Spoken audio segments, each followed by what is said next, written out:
நிறைவாழ்வு AG சபை வழங்கும் morning மன்னாவிற்கு உங்களை அன்போடு வரவேற்கிறோம். கர்த்தருடைய பரிசுத்த நாமம் மகிமைப்படுவதாக. இந்த நாளில் உங்களை சந்திப்பதிலே மிகுந்த சந்தோஷம். எனக்கு அன்பான தேர்வு பிள்ளைகளை, நம்ம போகிற இடங்கள் எல்லாம் சில நேரத்துல நம்ம நினைக்கிறது போல் நடக்கிறது இல்லை. பாருங்க, நம்ம ஒண்ணு நினைப்போம், அங்க ஒண்ணு நடக்கும். நம்ம சொல்லுவோம், அடிக்கடி என்ன சொல்லுவோம் தெரியுமா? நான் போகிற இடம் ஒண்ணுமே சரியில்லைங்க, ஒண்ணுமே விளங்கவே மாட்டேக்கு, நான் நினைச்சு ஒண்ணு போறேன், அங்க ஒண்ணு நடக்குது அப்படின்னு சொல்லி ரொம்ப புலம்பிக் கொண்டிருக்கீங்களா? கர்த்தர் நாளில் உங்க கூட பேசுகிறார். 2 ராஜாக்கள் புஸ்தகம் 18வது அதிகாரம் 7வது வார்த்தையை நான் உங்களுக்காக வாசிக்கிறேன். கர்த்தர் அவனோடு இருந்தார், அவன் போகிற இடம் எங்கும் அவனுக்கு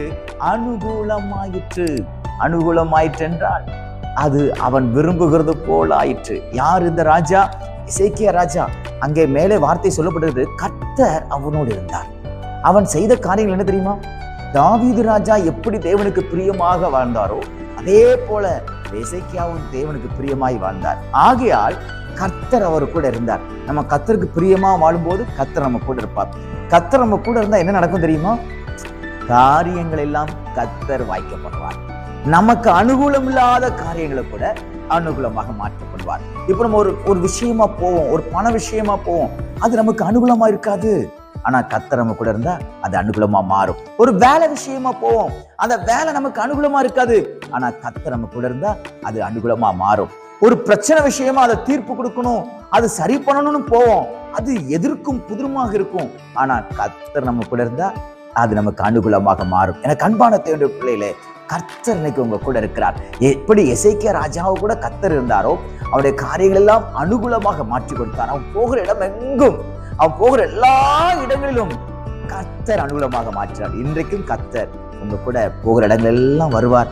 வருகிறது மாத்திரமல்ல, நீங்கள் எந்த காரியங்களை செய்ய முயற்சி செய்கிறீர்களோ அந்த காரியத்திலே கர்த்தர் அனுகூலத்தை கட்டிடுவார். நீங்கள் விரும்புகிறது போல வேதம் சொல்லுகிறது அல்லவா, நான் நினைப்பதற்கும் வேண்டிக் கொள்வதற்கும் மிகவும் அதிகமான காரியத்தை கர்த்தர் நம்முடைய வாழ்க்கையை செய்கிறார் என்று. அதே போல உங்கள் காரியங்களை கர்த்தர் கைக்கூடி வர பண்ணுவாராக.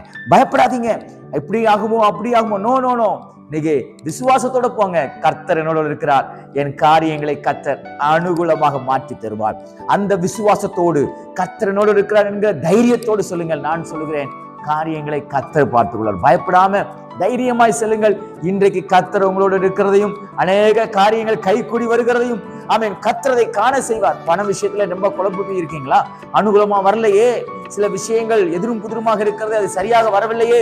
இன்றைக்கு கர்த்தரை எல்லாவற்றையும் தலைகளாக மாற்றி போட்டு எல்லாவற்றையும் உங்களுக்கு அனுகூலமாக மாற்றி கொடுப்பாராக. இந்த நாள் அனுகூலமான நாளாக தேவன் உங்களுக்கு மாற்றி கொடுப்பாராக. பயப்படாம இருங்க. கர்த்தர் உங்களோட இருந்து இந்த நாளை உங்களுக்கு ஆசீர்வதித்து கொடுப்பாராக. God bless you.